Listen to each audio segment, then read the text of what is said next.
Bonsoir à toutes, bonsoir à tous. Bienvenue dans cette nouvelle édition de Frontal. Dans le paysage politique qui est le nôtre, avec ses plus de 30 partis, les grands et les petits, les historiques et les colériques, les anciens et les nouveaux, nous en avons seulement une dizaine qui sont connus à travers leurs idées, leur passé, leur positionnement à audace variable, il faut le dire, et leurs personnages de renom et de renommée.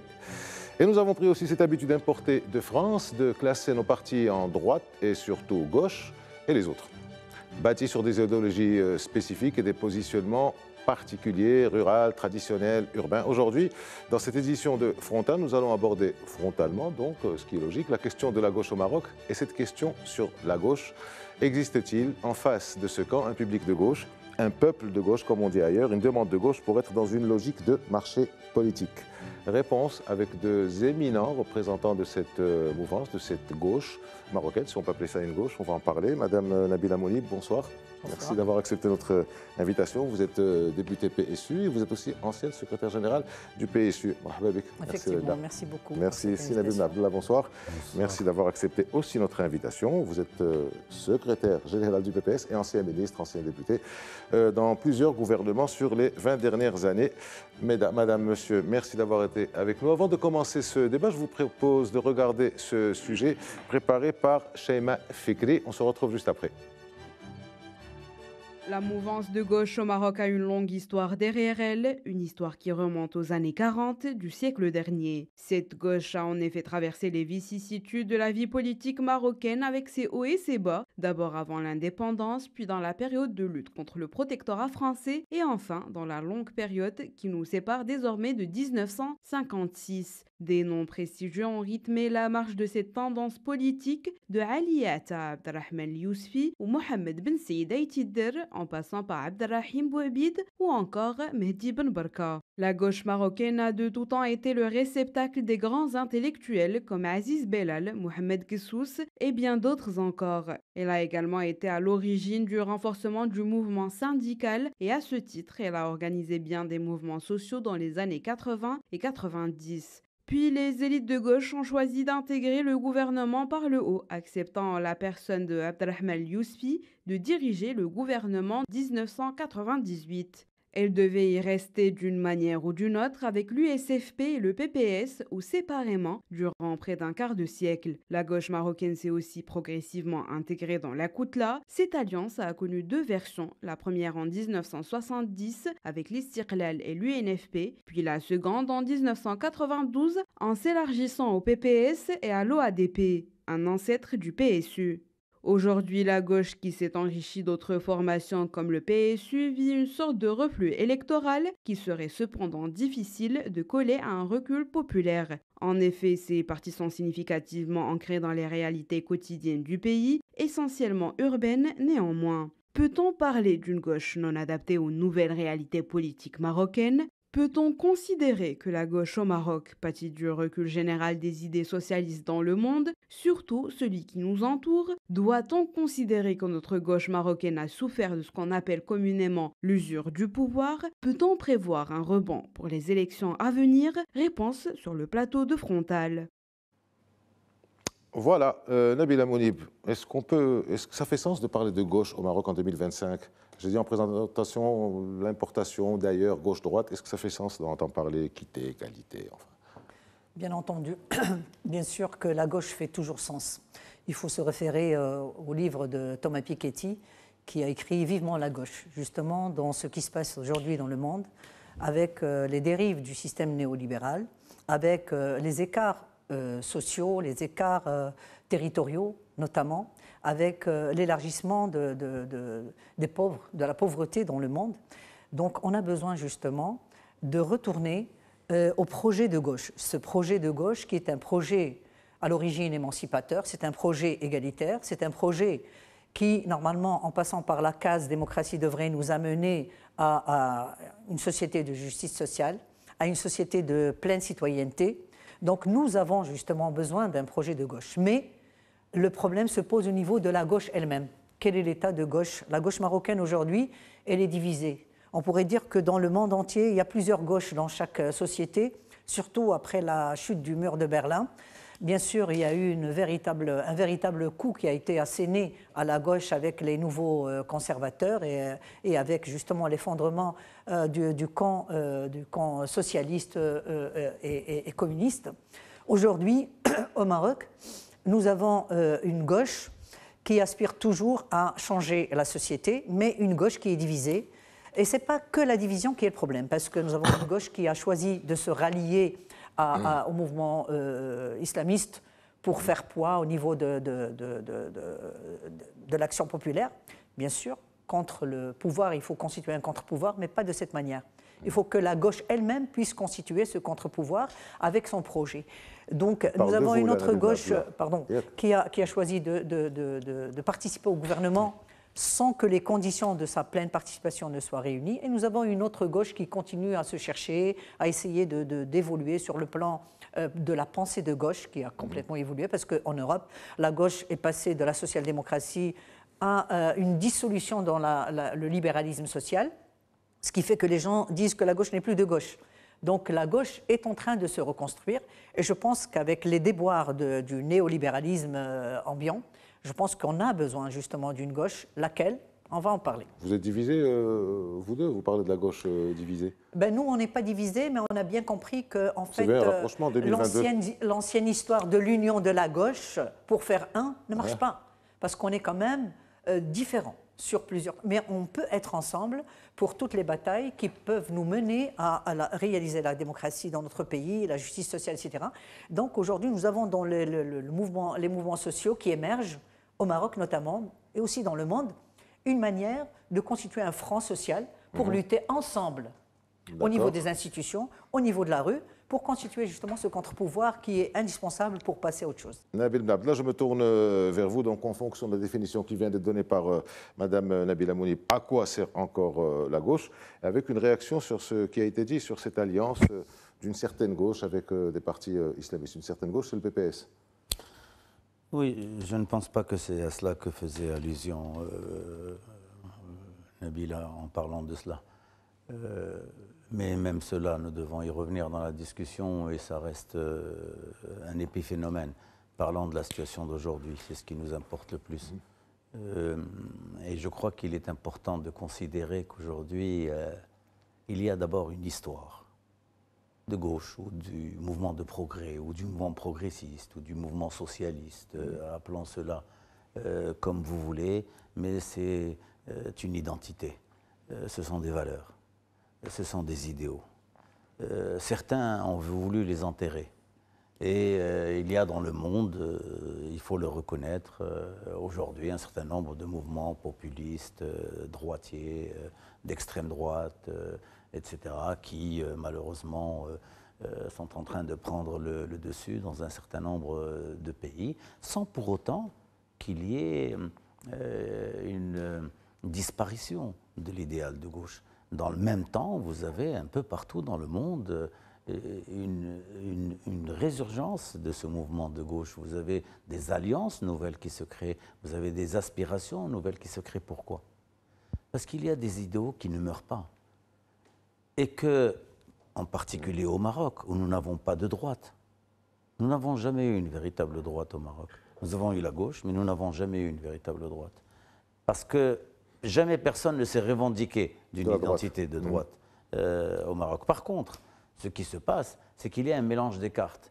Et vous vous retrouvez avec des partis qui sont d'essence libérale, si tant est qu'on puisse leur accorder ce label, et qui s'accaparent un certain nombre de valeurs, style État social, justice sociale, l'enseignement démocratisé ou autres, qui sont purement des valeurs de gauche. Donc cet idéal n'est pas mort. Et il ne peut pas mourir. Pourquoi? Parce qu'il ne faut jamais oublier qu'il y a un besoin de gauche. Il y a un besoin des valeurs de gauche dans le monde et chez nous. Les valeurs du progrès, les valeurs de la démocratie, des droits de l'homme. Juste, je finis cela. Des droits de l'homme, de l'égalité entre les femmes et les hommes. Ce sont foncièrement des idéaux de gauche. La question de la justice sociale réelle, de la défense d'un enseignement public, d'une santé publique, la question de la défense des libertés dans notre pays en particulier, ce sont des choses que seule la gauche peut porter. Maintenant, dans quel état est cette gauche? Dans quel état est cette gauche? Alors, avant d'arriver à l'état de la gauche, je voudrais juste revenir sur ça. Vous donnez l'impression de vous approprier ces grandes valeurs d'égalité, de justice sociale, de parité, etc. S'il y avait quelqu'un d'autre des autres partis ici présents, il vous aurait dit « mais nous défendons tous ». Vous lui aurez dit quoi? Vous êtes de gauche? Je vais vous dire une chose. Et Nabila, moi et d'autres, nous avons mené ce combat. Je vais vous prendre un exemple fondamental. Qu'on arrête de nous sortir ces sornettes. Lorsque récemment encore, nous avons eu à défendre cette aspiration à l'égalité entre les hommes et la femme, prenez concrètement les mémorandums ou mémoranda, comme vous voulez, des différents partis politiques. Prenez celui du PSU, prenez celui du PPS, sur lequel vous remarquerez une concordance totale, et prenez tous les autres, je dis bien tous les autres. Et là, vous remarquerez qu'il y a une ligne de démarcation claire. Comme on dit en arabe. C'est là que nous nous rendons compte qu'il y en a qui aspirent et qui défendent des idéaux face à un peuple en attente. Comment voulez-vous vous pensez que quelqu'un est en mesure aujourd'hui de venir dire « Non, moi je suis pour l'enseignement privé. Non, moi je suis pour que les libertés soient limitées. Non, moi je ne souhaiterais pas que la démocratie… » Qui est en mesure de dire cela? Qu'est-ce qu'ils font? Ils s'accaparent nos idéaux et malheureusement, ils les travestissent. Et il n'y a qu'à voir l'expérience gouvernementale actuelle pour se rendre compte que c'est une ineptie. Parce que vous avez un slogan qui est celui de l'État social, qui est loin, très loin d'être ce que pratique ce gouvernement. C'est la preuve que ces gens que vous citez n'ont strictement rien à voir avec ces valeurs. Alors, juste on ne va pas parler du gouvernement parce qu'ils ne sont pas là par déontologie quand même. On va attendre qu'ils soient là pour qu'ils puissent se défendre. Nabila Mounib, question. Quand vous dites… Je reviens sur cette question-là parce que vous êtes d'accord sur un certain nombre de choses. Alors, on va aller sur quelque chose sur laquelle vous n'êtes peut-être pas d'accord. On revient sur cette question d'alliance au sein des gouvernements. Je pense de mémoire que le PPS a adhéré, enfin est entré au gouvernement en 1998 avec Abdelrahman Yousfi, qui en est sorti en 2019. Donc ça fait 21 ans. Le PPS avait accepté, sans interruption, je pense, de mémoire. Vous avez refusé. Pourquoi vous avez refusé? Est-ce que Nabil Abdallah a dit non, non, je ne pense pas que Nabil parle de ça? Non, je parlais de la question des islamistes. C'est bien ça. Est-ce que c'est non, mais bien en 98, il n'y avait pas d'islamistes. Là, moi je parle elle parlait des alliances des islamistes quand ils sont arrivés, c'est-à-dire à partir de 2011. Oui, non, mais enfin, le PJD, c'est pas tellement le terme islamiste. Est-ce que c'est de ça dont vous parliez? Non, justement, moi je parlais des 5, si on veut dire, des 5 factions de gauche au Maroc. La gauche qui a préféré participer au gouvernement, la gauche qui n'a pas participé au gouvernement, la gauche qui a été inventée de toutes pièces, un parti qu'on a dit de gauche parce qu'on y a mis des éléments de gauche qui étaient fatigués de militer à gauche et qui ont voulu rentrer et intégrer le système. Il y a une autre gauche très radicale qui est incarnée aujourd'hui par Nahj démocratique qui, eux, ont choisi justement de s'allier à l'Adl wal Ihsan, au moins au niveau des luttes populaires pour faire poids au niveau de cette lutte. Mais moi, ce à quoi je voudrais revenir, justement, avant de parler du gouvernement d'alternance consensuelle, c'est que vous avez parlé au début de 30 partis politiques marocains au moins. Moi, je pense que pour s'appeler parti politique, il faut d'abord avoir une histoire. Ici, on n'a pas d'histoire, au moins un projet, et être autonome. Moi, j'élimine de ce vocable parti politique tous les partis qui ne sont pas autonomes. Donc, il ne reste pas grand-chose au final. Donc, aujourd'hui, nous avons des exécutants. Ce ne sont pas des partis politiques, ce sont des exécutants qui suivent les directions du FMI, de la Banque mondiale, &co. Et depuis 1964, de toute façon. C'est pas récent, c'est les différents gouvernements qui sont là. Il n'y a qu'à voir les rapports du FMI pour comprendre un peu la politique du gouvernement actuel et du précédent, etc., pour comprendre où est-ce qu'ils veulent mener le Maroc. Maintenant, pour la participation au gouvernement d'alternance consensuelle en 1998, avant 1998, il y a eu 96. 96, il y a eu la Constitution. La Constitution qui avait réintégré le système bicaméral. Nous, à l'époque, nous avions estimé que ça ne changeait rien. Ce qu'on demandait, c'était une véritable séparation des pouvoirs pour que l'on puisse justement lier pouvoir et reddition de comptes, pour ne plus voir l'alliance entre le pouvoir politique et l'affairisme, et le pouvoir de l'argent, etc. Est-ce qu'on vous a proposé d'entrer au gouvernement et vous avez dit non? Bien sûr, bien sûr. Je me souviens très, très bien, parce que c'était par pur hasard, je me trouvais chez Sibn Saïd Aïtidel, que Dieu ait son âme, Donc, il a reçu un téléphone de la part de Sir Abdelrahman Yousfi, également, et qui lui disait « Akhouya, Sa Majesté m'a chargé de constituer le gouvernement, est-ce que tu viens avec moi ?» Et lui, on entendait de l'autre côté, est-ce qu'il vous a donné des garanties? Il dit en arabe, il a répété 3 fois, il avait un téléphone comme ça à l'époque, et nous, on n'avait pas compris tout. Il est venu pour nous dire, voilà, Sir Abdelrahman Yousfi m'a proposé de rentrer avec lui dans ce gouvernement, et quand il m'a dit qu'il n'y a pas de garantie, c'est-à-dire il n'y a pas de garantie qu'on allait entreprendre tout de suite des réformes constitutionnelles et politiques, etc., donc nous, on a préféré apporter un soutien critique à ce gouvernement d'alternance consensuelle dont on savait pertinemment qu'il n'allait pas aboutir à un gouvernement démocratique, c'est-à-dire un changement démocratique, parce qu'on a mis à côté de Sir Abdelrahman Yousfi des partis que nous, on appelle. Vous parlez de la Constitution de 96, du parti d'alternance consensuelle, etc., 98, très bien, on est tout à fait d'accord. Il y a eu une nouvelle Constitution en 2011, il y a eu une nouvelle donne en 2011. Le PPS, Nabil Abdallah, était partie prenante. Est-ce qu'à ce moment-là, on vous a proposé, est-ce que vous lui avez proposé de venir vous rejoindre? Est-ce qu'il y a eu une approche au niveau du PSU? Je peux juste donner cette information sur laquelle elle sera d'accord. Oui. Bien sûr, elle a eu une position différente que je respecte parfaitement et que je comprends. Mais je peux vous garantir une chose, c'est que ça a été sérieusement discuté et je peux même dire nominativement. Parce que ça aurait été extrêmement intéressant à l'époque. Et c'était aussi un peu le désir d'Abdelillah Ben Kailan, qui avait des divergences profondes. En 2011. Y compris, 2011, y compris avec nous-mêmes, d'ailleurs, sur un certain nombre de questions. Et il aurait beaucoup voulu, et je crois que c'est important à signaler, parce qu'il faut voir dans quelle situation nous étions. Et à ce moment-là, il y avait un désir de la part d'Abdelillah Ben Kailan, en particulier, je dis bien en particulier Abdelillah Ben Kailan, d'avoir l'Istiqlal, l'USFP de ce moment-là, et le PPS. On va parler de celle de ce moment-là, d'aujourd'hui. Je n'irai pas plus loin que ça aujourd'hui. L'USFP de vous ce en moment-là. dites trop ou pas assez, comme on dit en général? Vous savez, nous avons suffisamment de problèmes au sein de la gauche marocaine aujourd'hui pour ne pas en rajouter. Comprenez cela.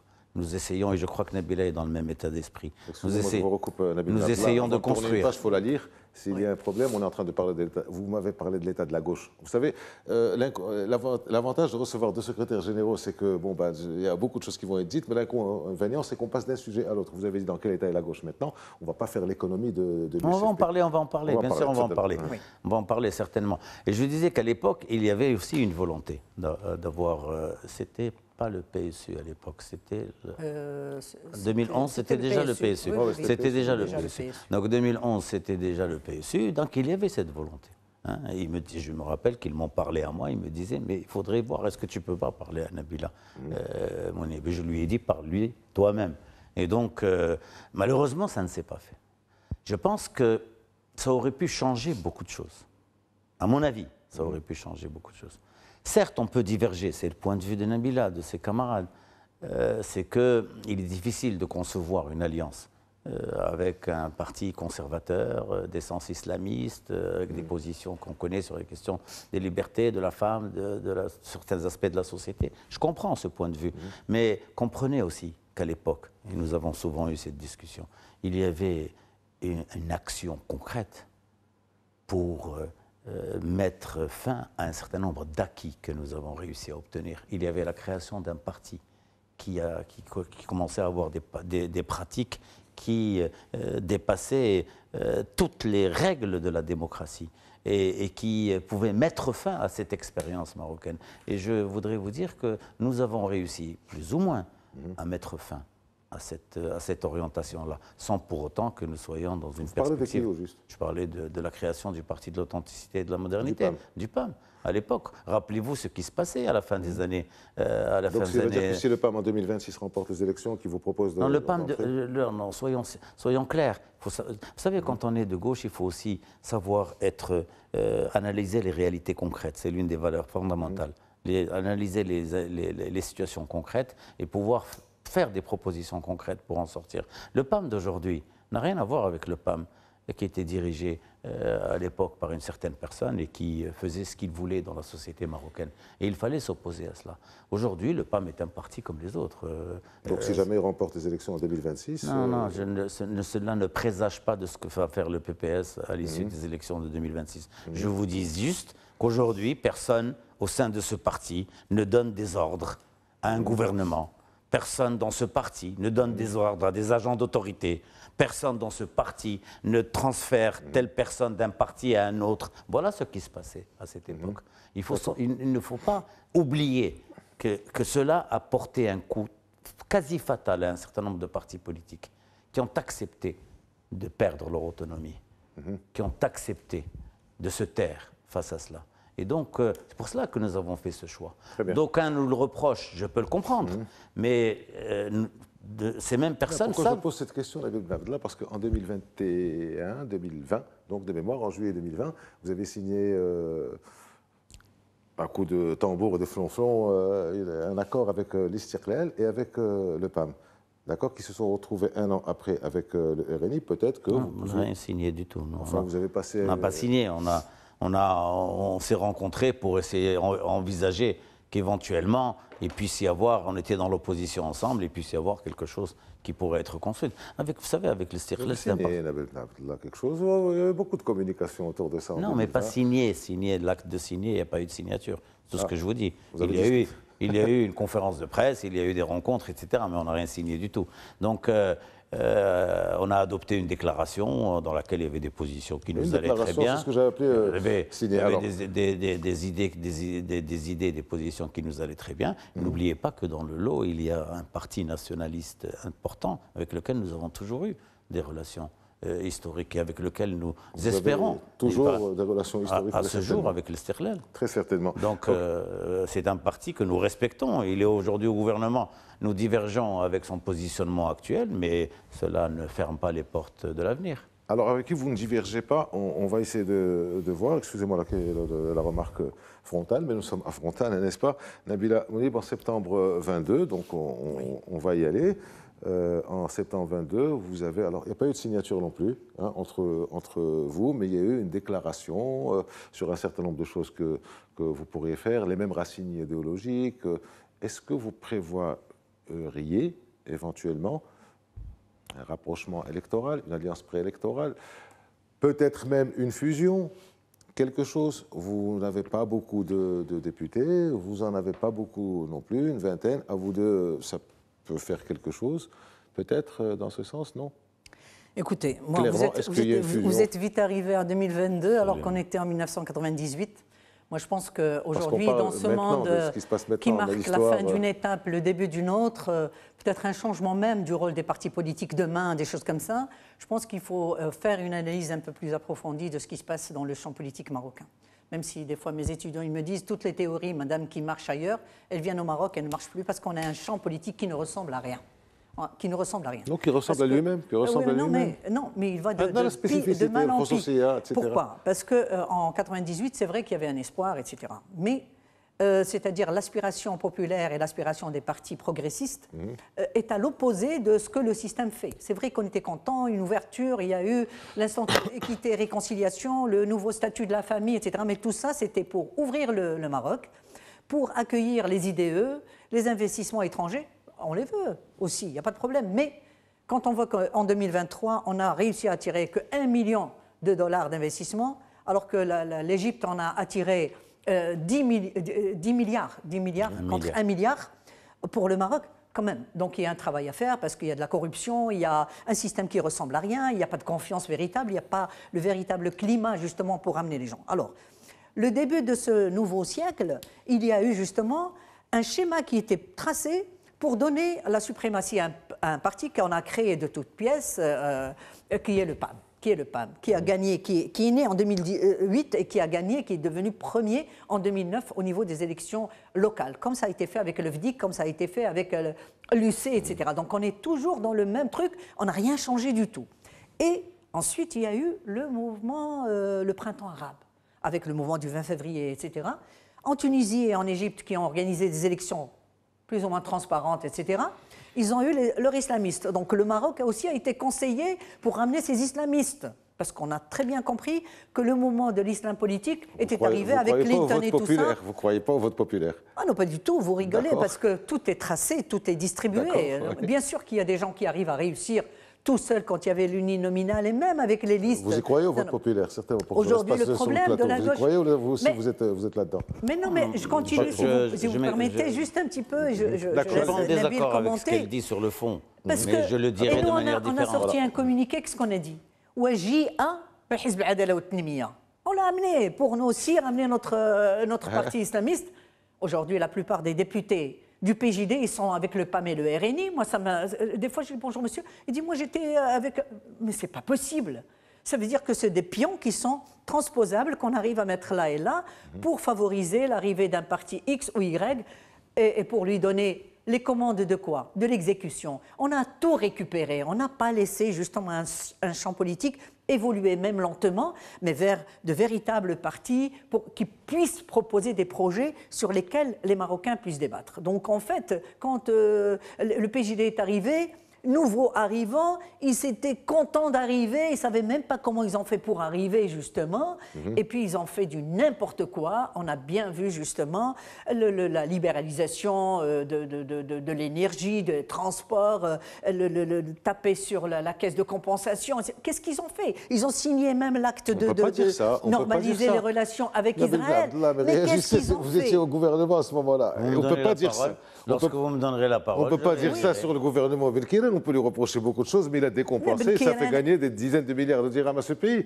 Il était ministre. Mais franchement, qu'est-ce qu'on a gagné? On n'a rien. Le résultat, c'est ce qu'atteste l'HCP, qui nous dit qu'il y a plus de pauvreté, qu'il y a plus d'écart, etc. Donc en fait, on n'a rien réglé du tout, en attendant de ramener justement dans un scénario préconçu en 2021, où on a organisé des élections locales, régionales, législatives, le même jour, pour faire arriver 3 partis en tête. Nous, on a eu la frousse de notre vie. Qu'est-ce qu'ils vont faire? Et si vous voyez tous les textes de loi qu'ils font passer parce qu'ils ont la majorité absolue, c'est grave. Ce qu'ils font au niveau des régions, c'est très grave. C'est la règle démocratique aussi, Nabila Non, Mouni. ce n'est pas démocratie, c'est qui va appliquer le mieux les directives du FMI. Le FMI nous a dit qu'il faut aller vers la privatisation des grandes institutions et entreprises de l'État. Ils sont en train de le faire.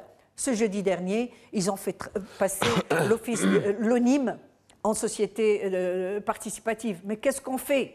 Ils ont disloqué la santé publique en la rendant santé nationale, 12 entités qui vont faire la recherche scientifique. Vous savez, la recherche scientifique, on n'a même pas pu la faire à Rabat et à Casa, on va la faire à Rachidia peut-être. L'enseignement. Donc c'est des gens, c'est des exécutants. Et le système, malheureusement, est juste sur la récupération des élites. Même quand il y a des gens bien honnêtes, formés, ils les mettent dans ces partis qui ne ressemblent à rien et ça ne donne pas... c'est-à-dire on n'avance pas vers le projet de démocratisation. Je reviendrai, si vous voulez bien, sur la question de 2022, mais là, vous avez dit pas mal de choses sur les anciens gouvernements dont vous faisiez partie. Alors, un, est-ce que vous croyez au vote populaire? Et deux, est-ce que, comme dit Nabila Mouni, vous n'avez strictement rien fait pendant votre passage au gouvernement, enfin le gouvernement Belkirem 1, Belkirem 2 et Saadine Latmani 1, où votre parti était à part d'appliquer les directives du FMI. C'est ça qui s'est passé? Oui, je comprends que Nabila, de par le positionnement qui était et qui est le sien aujourd'hui, puisse avoir cette appréciation par rapport à ce gouvernement. Nous avons une appréciation différente qui ne change rien, je tiens à le préciser, c'est fondamental, qui ne change strictement rien à ce que nous pouvons faire aujourd'hui et demain. C'est ça qui me semble aussi important. Et je crois qu'il faut sérieusement tenir à cette idée. Je reviens d'abord sur cette expérience. Je vous ai dit, voilà Asbab Nuzul, voilà pourquoi nous sommes arrivés. Et voilà pourquoi nous avons décidé au PPS de participer à ce gouvernement. Il y a eu un vote populaire. Il y a effectivement, Nabila l'a dit à sa manière, de manière un peu crue, mais il y a eu effectivement un certain nombre d'écrits, un certain nombre de théories affichées à l'époque, selon lesquelles la réponse à ce qui a été appelé le printemps démocratique arabe serait de mettre au pouvoir les courants islamistes. Nous le savons, il y a eu des écrits américains, de think tanks, etc., qui ont dit ces choses-là. Bon, ces expériences ont été menées, on sait ce qu'elles ont donné, en tout cas dans d'autres pays. Fort heureusement pour nous, nous avons un certain nombre d'institutions qui nous permettent de garder notre stabilité. D'accord? Eh bien, il y a eu cette expérience. Mais cette expérience, je l'ai vécue de l'intérieur. Et je peux vous dire que c'est là où nous divergeons un peu. En la vivant de l'intérieur, nous en avons un peu bavé. Nous avons souffert. Nous avons essayé de mener des combats, etc., sur un certain nombre de questions, dont celles citées par Namilin, pour faire en sorte qu'il n'y ait pas d'atteinte aux libertés individuelles, d'atteinte aux libertés collectives, d'atteinte à la question de l'égalité homme-femme. Il n'y en a pas eu. C'est important, il n'y en a pas eu. D'accord. C'était une ligne rouge pour nous, autrement nous sortions du gouvernement. D'atteinte à un certain nombre d'acquis sociaux. D'accord. Il ne faut pas oublier que, d'ailleurs, c'est une des lignes de divergence. Souvent, Sibn Kiran, avec lequel j'entretiens de bonnes relations, affiche comme ça que l'enseignement privé pourrait être la solution, que la privatisation de la santé également. Et je lui disais à chaque fois, vous savez que sur ça, ligne rouge également. Donc ça aussi, il n'y a pas eu de choses qui ont été faites dans ce sens. Après, il y avait une situation des finances publiques qui a fait qu'il fallait oser de toute manière toucher à cette caisse de compensation. Mais je vous rappelle une chose, et c'est fondamental, c'est que nous nous sommes battus à l'époque pour dire que ce qui s'est passé un peu partout dans le monde, y compris dans des pays progressistes, c'est que lorsqu'on a touché au système de subvention des matières premières, dans le même temps, nous avons créé l'aide directe réelle, pas l'aide directe de 500 dirhams qui est donnée aujourd'hui et qui est enlevée juste parce que vous avez fait une recharge ou parce que vous avez acheté une deuxième bouteille de gaz. Non, non, non, une vraie aide directe. Et ceux qui sont en train de se prévaloir de l'avoir fait aujourd'hui, je parle du RNI en particulier et du chef de ce gouvernement, eh bien, ils se sont opposés à cela. Donc, en fait, concrètement, il y avait une volonté d'appliquer une réelle politique sociale. Et avec l'argent que nous pouvions économiser en tant qu'État, nous devions mettre en place une politique sociale réelle. Nous l'avons fait partiellement. On peut diverger sur cela, mais ce qui est fait aujourd'hui. Parlons de ce qui nous importe aujourd'hui. Aujourd'hui, nous avons besoin, en tant que gauche, face à ce qui se passe dans le monde, ne l'oublions pas. Et sur ça, nous sommes d'accord. Quand vous avez... Désolé, Nabil, vous êtes d'accord peut-être, c'est peut-être les électeurs, les peuples qui ne sont pas d'accord, parce qu'on assiste à un reflux général et total de oui, mais gauche. très bien, justement, c'est ça que je veux vous dire. Laissez-moi juste une minute. Une minute, alors comme ça... Une minute pour vous dire cela, c'est important, parce que nous devons discuter de cela aussi. Il y a eu un passé, il y a un patrimoine, nous en assumons tous les deux les aspects positifs, les aspects négatifs. Nous pouvons avoir divergé sur ce parcours, mais il y a aujourd'hui, 2025, et ce qui se passe dans le monde et ce qui se passe chez nous. Alors très brièvement, j'aimerais vous dire, ce qui se passe dans le monde, c'est que vous avez une superpuissance qui se permet de bombarder un pays sans que personne ne puisse leur demander des comptes.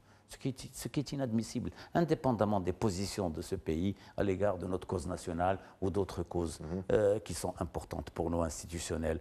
C'est la gauche qui va arrêter Trump. Il n'y a que la gauche, il n'y a que la gauche, il n'y a que les valeurs de gauche, mais une gauche mondiale, une gauche régénérée. Laissez-moi finir. Une gauche régénérée, une gauche qui est capable de provoquer. Vous l'avez mis dans l'un de vos titres. Excusez-moi. Les valeurs de gauche, on est d'accord. Les principes de gauche, on est d'accord. J'y arrive. Il y a une nécessité. Premièrement, il y a la réalité, elle est ce qu'elle est. Dans le monde, avec la montée des courants conservateurs, je le dis dans ma première intervention, d'extrême droite, on voit tout cela. Face à cela, il y a encore un besoin de gauche, un besoin de défendre les idéaux véritables de la gauche. Et pour cela, nous avons besoin, d'un renouveau idéologique. Nous avons besoin nous-mêmes de nous remettre en cause et d'offrir un projet qui soit viable, d'un projet qui soit attrayant, notamment pour les jeunes. Nous devons aussi rajeunir notre personnel politique. Nous devons permettre... Nabila fait partie d'une génération qui a commencé à militer à l'âge de 17, 18 ans, etc. Je fais également partie de cette génération. Et aujourd'hui, eh bien, nous avons besoin que des jeunes dans le monde, chez nous, portent cela. Alors attendez, je finis juste une chose. Pour cela, nous avons besoin de mettre ensemble sur la table un projet qui soit mobilisateur, un projet qui soit plus un projet d'avenir, qui tienne compte de ce qui s'est passé avant et qui puisse constituer une alternative véritable. Nous pouvons le faire. J'y crois. Très bien. Alors, et nous pouvons le faire non seulement à l'intérieur. Alors vous avez parlé, juste une chose, vous avez parlé de fusion. Vous avez parlé. Voilà, alors on répond à cette question. Mais non, ce n'est pas de fusion dont il s'agit. Il s'agit de trouver des modes d'action qui ont été trouvés dans d'autres pays, qui sont beaucoup plus novateurs. Là, vous savez bien, Nabil Blabla, excusez-moi, là, je vais quand même vous couper, parce qu'il faut vous couper. Sinon, il faut passer à Madame Nabila Mounib. Il faut avoir un discours qui soit attrayant et attractif pour les jeunes. Et comme on dit, l'union fait la force, que chacun seul, finalement. Donc ça va rien. Mais qu'est-ce que je suis en train de vous dire? Eh bien justement, je vous dis la même chose. Je vous dis que nous devons mettre sur la table un projet. Et nous devons unir nos efforts, pas fusion. Alors dans ce cas, tout ça, c'est des projets qui ont échoué. Il faut faire cette union. Nabila, on connaît un bout. Dans ce cas, il faut faire une union de la gauche, ou peut-être élargir encore plus et revenir à la Koutla. Il y a eu la Koutla Watania, la Koutla Démocratia, peut-être la Koutla Chebia à venir, j'en sais rien. Oui. Est-ce qu'il y a une union de la gauche qu'on peut prévoir? Est-ce que vous avez, en septembre 22, quand vous avez commencé à esquisser un rapprochement avec le parti de votre vis-à-vis, c'est Nabil Blabla, est-ce qu'il y a quelque chose qui se fait? Est-ce que c'est possible, et je vous pose la question à tous les deux, de convaincre l'USFP de vous rejoindre et de faire quelque chose qui fasse sens? Bien sûr que tout est possible, bien sûr que tout est possible. La question est pour vous aussi, Nabil. Mais si on veut vraiment présenter un projet viable aux Marocains, et pour faire avancer notre pays, il faut bien l'étudier, il faut bien le ficeler. Aujourd'hui, c'est vrai que lorsqu'on parle de ce qui se passe dans le monde, avec ce complexe financiero, militaro, médiatico, intelligence artificielle, on est cerné de tous bords. C'est sûr, parce qu'avec la propagande médiatique, avec le monde qui a été très bien décrit par Alain Deneau dans son bouquin « La médiocratie », dans laquelle nous vivons, où c'est les médiocres qui sont maintenant à la devanture, parce qu'on a besoin juste d'exécutants, on n'a pas besoin de gens pour penser. Et avec l'assèchement des sources qui nous donnaient justement ces intellectuels qui étaient là, qui faisaient légion dans les partis de gauche, des gens qui écrivaient, qui pensaient, parce que pour faire avancer le projet, il faut qu'il ait une base théorique bien solide. Aujourd'hui, ça n'existe plus, les gens, ils sont là. Pourquoi? Parce que dans une université, au lieu de sortir des citoyens prêts à se sacrifier pour leurs idéaux, pour ce à quoi ils croient, pour leur pays, etc., c'est des arrivistes, affairistes, ils sont là, pressés aussi. Quel est le parti qui est en vogue? Les gens n'ont plus envie de se sacrifier, je le crains, ils ont envie de vivre. Alors qu'est-ce que vous proposez comme projet de vie? On a eu une très belle vie. On a eu une très belle vie parce que bien vivre, ce n'est pas que le matériel, parce qu'aujourd'hui les gens sont des consommateurs, ce ne sont plus des citoyens. Parce qu'on peut manger n'importe quoi, rigoler, être sincère, être droit, être respecté, c'est ça la vie, c'est ça être heureux. Mais être heureux, se balader dans une Range Rover, franchement, c'est pour ça qu'il y a des gens qui écrivent aujourd'hui que la lutte des classes, non, la lutte des classes a été remplacée par la lutte des places. Et aujourd'hui, nous avons des bourgeois qui sont arrivés grâce à la rente, grâce au monopole, et on a des bourgeois qui sont en échec parce qu'il n'a pas encore l'iPhone. Qu'est-ce que vous proposez à jeunes pour les convaincre et les attirer vers vous? Avec ce discours, je ne pense pas, honnêtement. Non, je leur dis qu'il faut lire le livre de Serge Quadrupani, L'Empire de la peur. On nous fait peur. Pourquoi on bombarde l'Iran, un pays souverain? Pourquoi on pratique un génocide sur le peuple palestinien? Pourquoi on a détruit l'Irak? Pourquoi on a détruit l'Afghanistan? Ben, ça fait partie de ce scénario de la terreur, comme ça nous on dit. Ouvrez votre pays. Aujourd'hui, c'est l'exploitation. Donc moi, qu'est-ce que vous proposez? Moi, je suis un jeune, j'ai 25 ans, je vais voter. Qu'est-ce que vous me dites? Là aussi, rassembler les idées de gauche, les principes de gauche, je le disais tout à l'heure. Non, mais je vous réponds. Nous, en tant que gens de gauche, nous savons qu'aujourd'hui, pour faire avancer notre pays, on ne peut pas ne pas passer par la case démocratie. Aujourd'hui, on nous dit la démocratie, c'est un truc qui est dépassé. Regardez, c'est d'autres intervenants qui amènent les présidents, les chefs d'État, les tralala. Non, nous, on est totalement conscients que pour immuniser notre pays, pour sauver ce qui reste de notre souveraineté nationale, et pour nous donner la possibilité de faire nos propres choix, indépendants, autonomes, qui vont aller dans le sens des aspirations de notre peuple, pour réduire justement la fracture sociale, territoriale, etc., il faut passer par la case démocratie. Pour passer par la case démocratie, vous allez peut-être me dire que réformer la charte des élections, réformer les partis politiques, ça ne va pas suffire. Ça ne va pas suffire parce qu'il faut un séisme qui va secouer un peu les esprits, leur dire, vous n'avez qu'une seule vie. Il faut la vivre profondément. Que ceux qui ont des choses, les intellectuels qui dorment aujourd'hui, il faudrait qu'ils participent. Les jeunes qui cherchent à monter dans des pâterins, mais intégrer des partis qui sont honnêtes, ou inventez vos propres partis. Qu'est-ce qu'il faut?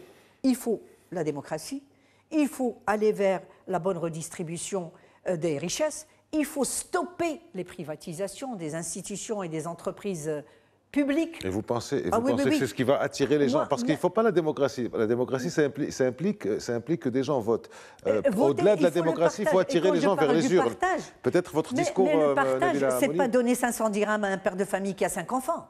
Le partage, c'est permettre à toutes les régions, les 12 régions du Maroc, à se développer, créer de l'emploi, créer de la bonne formation, créer de l'espoir. Aujourd'hui, nos jeunes sont dans le désespoir, ils sont dans le désarroi. Moi, je leur dis que c'est à eux aussi d'agir, parce qu'on ne peut pas dire on a subi les années de plan, la répression, oui, mais nous aussi, on était responsables.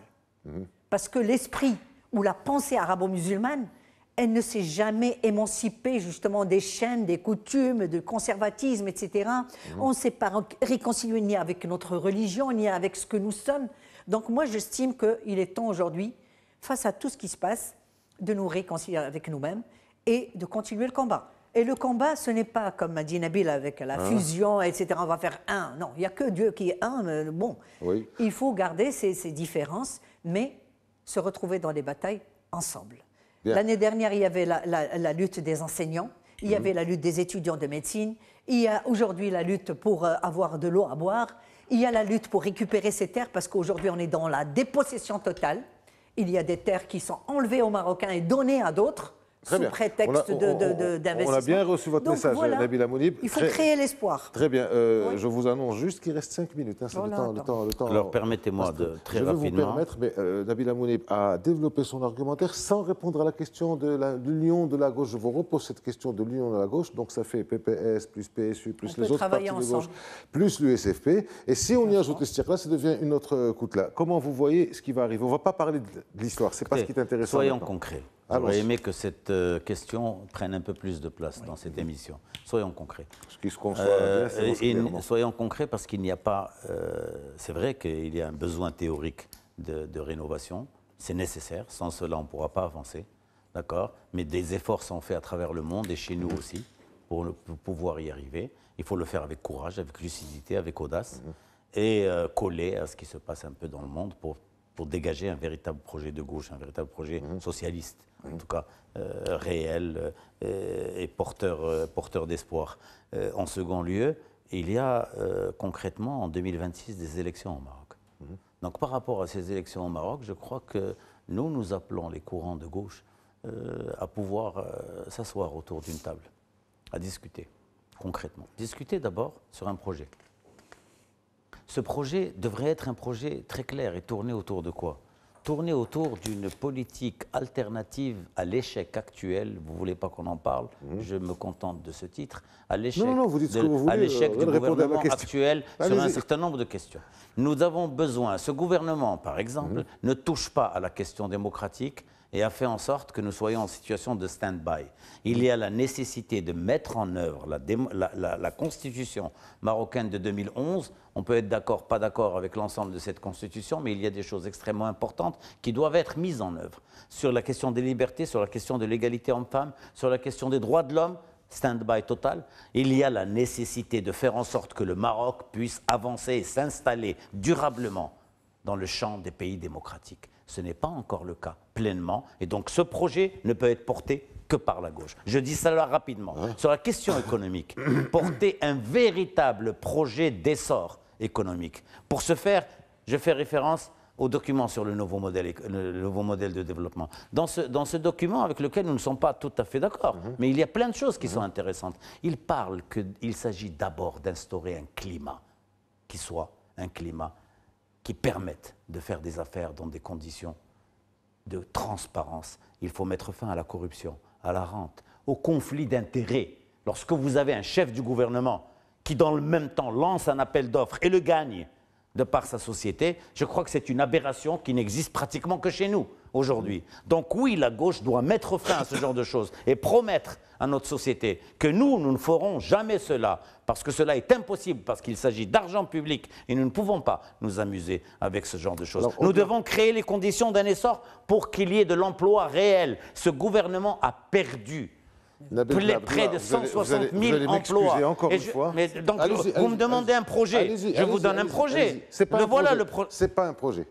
La démocratie, les droits de l'homme, l'égalité, le conflit d'intérêts, tout ce que vous dites, ce sont les affaires d'un gouvernement qui doit les faire de l'intérieur. Parlez à des jeunes, dites-leur comment vous allez trouver un emploi. Oui, clairement. Monsieur, oui. Ça, vous ne le dites pas, oui, monsieur. Vous ne le dites pas. Oui, monsieur, attendez. Oui, c'est Aziz. Je vais vous dire une chose. C'est Aziz. Je rencontre les jeunes régulièrement aujourd'hui.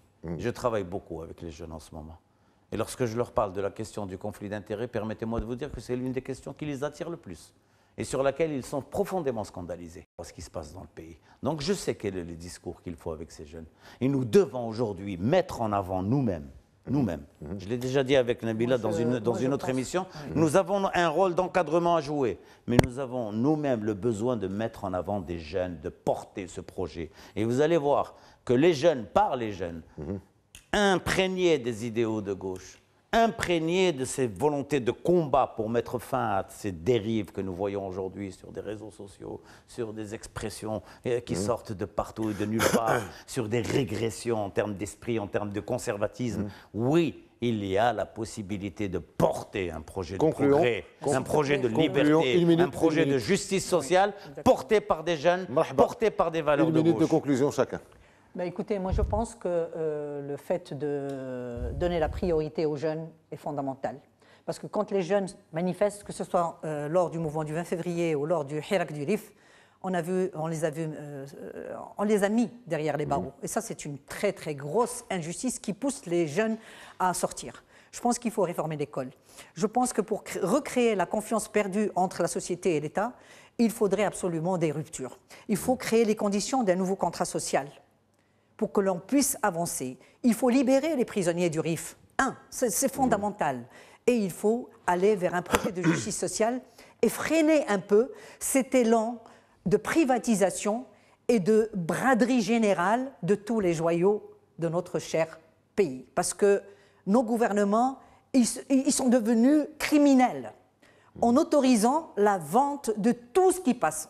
La Samir, aujourd'hui les grosses entreprises. Donc, vous le portez. Et il faut reconstruire l'école. L'école marocaine doit aller vers le fait de redevenir une école d'égalité des chances, une école émancipatrice pour ce peuple, pour donner la chance à toutes les régions et à tous les jeunes, pour pouvoir avoir une bonne formation, avoir la chance d'avoir un emploi et pourquoi pas participer à cet élan de développement. C'est votre opinion, je recule simplement le terme criminel qui reste un peu fort parce qu'il est d'ordre pénal. Allez-y, Nabil Mnabla, un peu moins d'une minute. Vous remarquerez, et c'est ça qu'il faut qu'on arrive à faire, que Nabila, en parlant dans sa dernière intervention, sort également un certain nombre de questions fondamentales par rapport au présent et à l'avenir. L'école, l'emploi, l'hôpital, les régions, la situation de déséquilibre entre régions, la situation des jeunes. Ce sont de véritables problèmes. Et nous avons la nécessité, nous avons le devoir. Et je m'adresse cette fois à Nabila, ici, devant le public. Je lui dis, nous avons le devoir de nous asseoir. Peut-être pas avec tout le monde, parce que j'ai l'impression que d'autres sont en train d'aller chercher des choses ailleurs, mais nous devons nous asseoir et par exemple, rapidement. Le dialogue, c'est le début. Par exemple, rapidement, par exemple. Tous ceux qui sont prêts à venir s'asseoir, nous allons les inviter à le faire. Voilà. Nous prendrons cette initiative au PPS. Nous allons tout le monde. Non, je parle de la gauche. Vous parlez de la gauche. Parlez de la gauche, restons à gauche. Voilà. On parlait du RNI. Voilà. Donc, nous allons et je pense qu'après avoir essayé de mettre en place un certain nombre de propositions concrètes qui peuvent constituer un projet pour notre société et pour notre jeunesse, nous pouvons aussi voir dans quelle mesure nous pouvons affronter ensemble, ne serait-ce que partiellement, les élections de 2026. Il y a des formes qui peuvent être trouvées et je pense que nous pouvons discuter de cela et que nous avons besoin que nos jeunes et ceux qui ne sont pas encore chez nous, que nous puissions les laisser, eux. Merci pour votre éclairage, Nabil Mnabla. Merci pour votre présence et votre éclairage, Nabila Mounib. Merci à vous de nous avoir suivis. À la semaine prochaine sur Frontal. Restez sur Média TV.